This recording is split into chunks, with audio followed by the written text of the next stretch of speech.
Assalamualaikum warahmatullahi wabarakatuh. Good morning to all audience, lecturers, and fellow friends. I would like to say thank you for coming to my presentations. I'm glad to see you all. Allow me to introduce myself. My name is Andi Fachika. My student number is D101191034, and I'm from Laboratory of Human and Settlements Planning. In these occasions, allow me to show you my research entitled Improvement of Private Green Open Space based on Socio-Economic Conditions of Residents of Mangasa Village, Goa Regency, supervised by Professor Dr. E.R. Shirley Wunes, DEA, and Mrs. Dr. E.R. Haji Mimi Arifin, MSE. For all the audience, please allow me to start my presentations by explaining my outline. Then I will use Bahasa for the rest of my presentations. Next. So for the outline, yang pertama adalah pendahuluan, kedua tinjauan pustaka, ketiga metode penelitian, dan yang terakhir adalah hasil dan pembahasan, serta kesimpulan dan saran.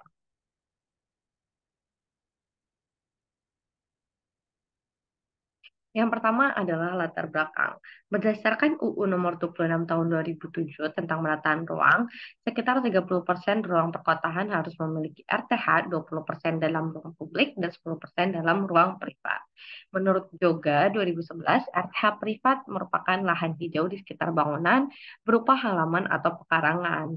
Nah, berdasarkan RT/RW Kabupaten Goa, terdapat rencana peningkatan RTH privat dengan luas sebesar 21.046 ha. Kampung Mangasa itu sendiri merupakan salah satu kawasan terdampak perluasan terbangun sehingga menyebabkan keterbatasan lahan untuk penyediaan RTH privat. Minimnya RTH privat berdampak terhadap menurunnya kualitas lingkungan dan meningkatkan pencemaran udara serta peningkatan suhu. RTH privat dibuat dapat lebih tepat sasaran dengan kebutuhan masyarakat yang disesuaikan kondisi kawasan dan sosial ekonomi penghuni yang ada serta lebih terarah penataannya baik dari segi wadah dan vegetasi. Tujuan penelitian yang pertama adalah mengidentifikasi kondisi pekarangan perumahan terhadap pengadaan RTH privat di Kampung Mangasa, menganalisis sosial dan ekonomi penghuni terhadap kondisi RTH privat di Kampung Mangasa, dan yang terakhir adalah memberikan arahan peningkatan RTH privat berdasarkan kondisi sosial ekonomi penghuni di Kampung Mangasa.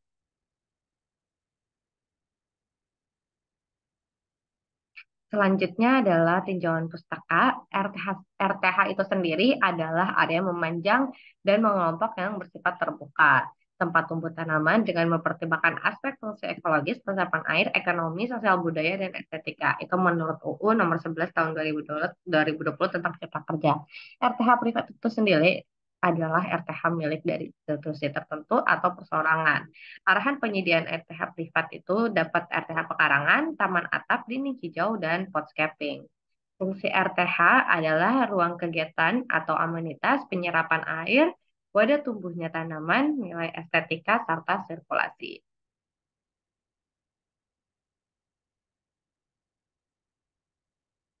Selanjutnya, tinjauan pustaka sosial ekonomi. Kondisi sosial itu adalah semua orang yang mempengaruhi kita, sedangkan kondisi ekonomi yaitu kedudukan yang secara rasional menetapkan seseorang pada posisi tertentu dalam masyarakat. Faktor sosial adalah umur, jenis kelamin, jumlah beban, tingkat pendidikan, dan lama tinggal. Faktor ekonomi itu sendiri adalah jenis pekerjaan serta jumlah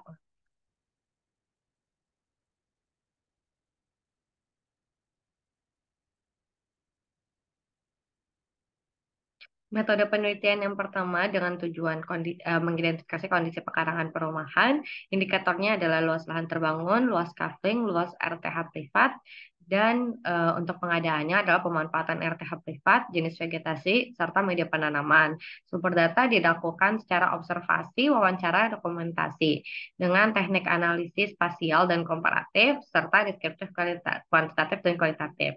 Yang kedua adalah mengidentifikasi sosial ekonomi masyarakat yang dimana dilihat bahwa ada indikator usia dan jenis kelamin, pendidikan, jumlah beban rumah tinggal, status kepemilikan, dan siapa yang merawat RTH privat. serta ekonomi yaitu pekerjaan, penghasilan, nilai tambah, dan wadah dengan sumber data kuesioner, analisis deskriptif, kuantitatif, dan komparatif. Yang terakhir adalah memberikan arahan peningkatan RTH privat yang dimana didapatkan dari hasil analisis RM1 dan RM2 serta best practice-nya dengan teknik analisis deskriptif kualitatif.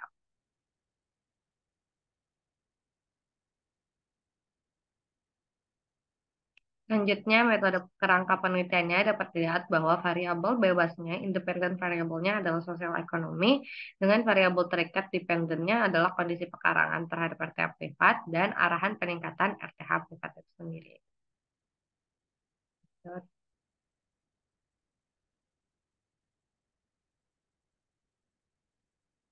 Lokasi penelitian itu sendiri berada di Kampung Mangasa yang dapat dilihat pada peta di sebelah dengan populasi 480 rumah dengan teknik non-probability sampling dan purposive sampling. Rumah dipilih berdasarkan tipe rumah yang memiliki pekarangan dan menghasilkan sampel 82 rumah yang dimana 82 rumah diambil perwakilan penghuni terhadap penghuni di setiap rumah.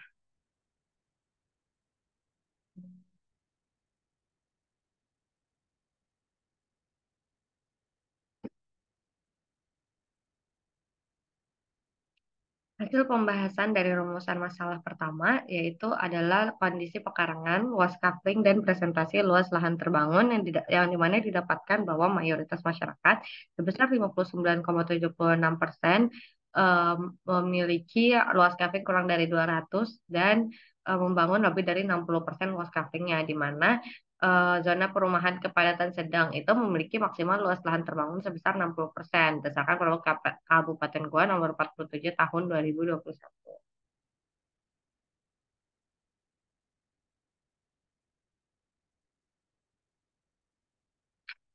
Yang kedua adalah luas kafling dan presentasi luas lahan hijau yang dimana proporsi minimal eh, RTH privat adalah kurang dari 8% berdasarkan Permen PU nomor 5 tahun 2008.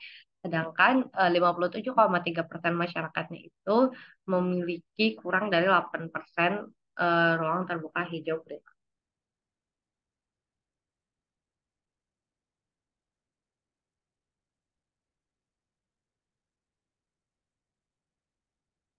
Selanjutnya adalah luas lahan terbangun dan presentasi luas lahan hijau, yang dimana mayoritas penghuni memiliki luas lahan terbangun lebih dari 60%, mempunyai luas lahan hijau kurang dari 8%, sebesar 64,63%. Nah, hal ini menunjukkan bahwa bahwa masih banyak yang belum memiliki RTA privat yang ideal, diikuti dengan luas lahan hijau terbangun 41 sampai 60% dan mempunyai 9 sampai 20% luas lahan hijaunya sebesar 21,95% yang menunjukkan bahwa sudah memang ada beberapa rumah yang memiliki RTH privat yang ideal.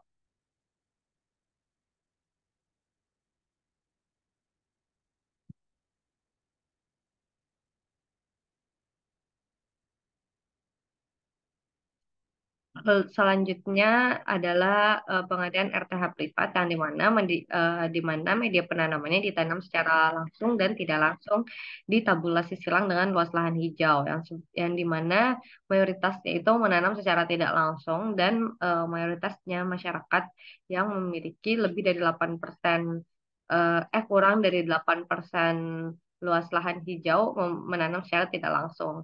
Pemanfaatan RTH privatnya dapat dilihat bahwa yang memiliki kurang dari 8% RTH privat menanam dengan tanaman hias sebesar 27,78% dan lebih dari 20% yang memiliki luas lahan hijau lebih dari 20% menanam dengan tanaman hias serta apotik hidup dengan jenis vegetasi yang bervariatif seperti tanaman hias, tanaman produktif, dan tanaman peneduh.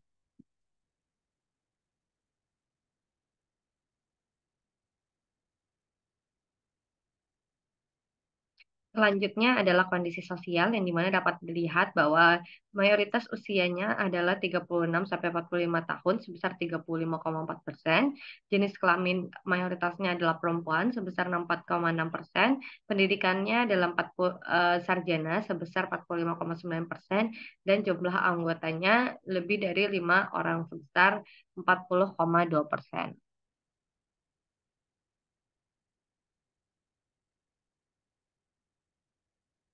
Selanjutnya lama tinggalnya dapat dilihat lama tinggalnya lebih dari 10 tahun sebesar 84,1% dengan status kepemilikan rumah milik pribadi sebesar 98,8% dan yang merawat RTH privatnya itu sendiri adalah ibu rumah tangga sebesar 81,7%.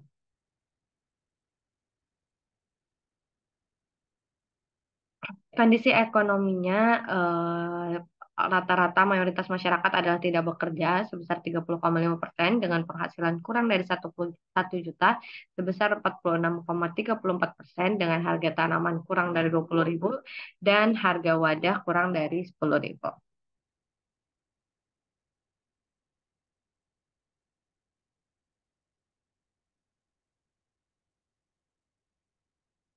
Selanjutnya adalah hasil dan pembahasan. Yang pertama adalah penyediaan RTH privat dengan tanaman vertikal. Yang dimana berdasarkan hasil analisis, mayoritas masyarakat itu membangun lebih dari 61% luas eh, coveringnya dan mempunyai kurang dari 8% luas lahan hijaunya. Yang dimana dengan penghasilan kurang dari 1 juta dan merupakan pensiunan atau tidak bekerja, eh, dan yang merawat RTH privatnya adalah ibu rumah tangga. Oleh karena itu, permasalahan dengan ruang yang diprioritaskan terbangun, konsep taman vertikal atau vertikulus dapat menjadi solusi permasalahan tersebut. Yang di mana cara bertanamnya dapat dilakukan dengan menempatkan media tanaman dalam wadah-wadah yang disusun secara vertikal dan dapat dikatakan bahwa vertikulur merupakan upaya pemanfaatan ruang ke arah vertikal yang dapat menggunakan wadah barang bekas.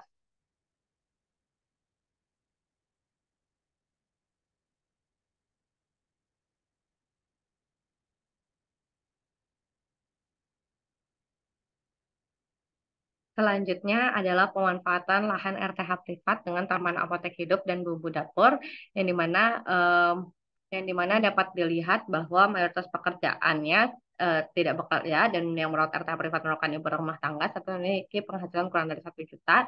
Oleh karena itu, pemanfaatan RTH privat dengan taman apotek hidup dan bumbu dapur dapat dikonsumsi sehingga penghuni tidak perlu membeli bumbu dapur dan dapat memberi khasiat. Yang terakhir adalah penyediaan RTH privat potscaping dengan tanaman hias bernilai ekonomis tinggi. Oleh karena itu dapat dilihat bahwa pekarangan yang besar ataupun yang sempit berada di kampung Mengasa mayoritas memanfaatkan pekarangannya dengan tanaman hias. Oleh karena itu RTH privat jika dibudayakan dapat memberi nilai ekonomis yang tinggi sehingga membantu perekonomian penghuni kampung Mengasa.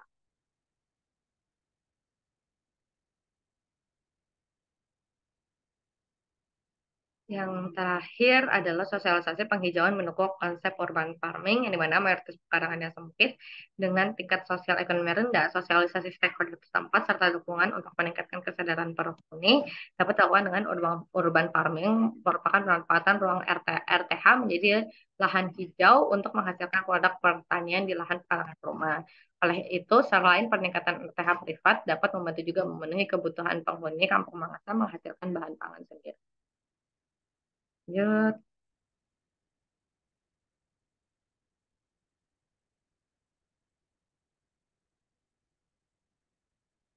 oke, kesimpulan yang dapat dilihat adalah mayoritas penghuni memang memiliki luas lahan hijau pekarangan kurang dari 8% ukuran kapingnya dan memanfaatkan RTH privat untuk tanaman hias yang ditanam memanjang mengelompok serta secara tidak langsung dengan kondisi sosial ekonomi penghuni yang rendah yang dapat dilihat sudah menetap lebih dari 10 tahun, status rumah pribadi dengan pendidikan terakhir adalah sarjana dan mayoritas pekerjaannya sebagai ibu rumah tangga dengan penghasilan kurang dari 1 juta serta memanfaatkan RTH privatnya sebagai fungsi estetika, ekologi, sosial dengan harga tanaman kurang dari 20.000 dan wadah kurang dari 10.000. Arahan yang diberikan adalah tanaman vertikal, peningkatan lahan RTH privat dengan tanaman apotek hidup dan bumbu dapur, penyediaan RTH privat secara spot cropping tanaman hias berekonomis tinggi, dan sosialisasi penghijauan mendukung konsep urban farming.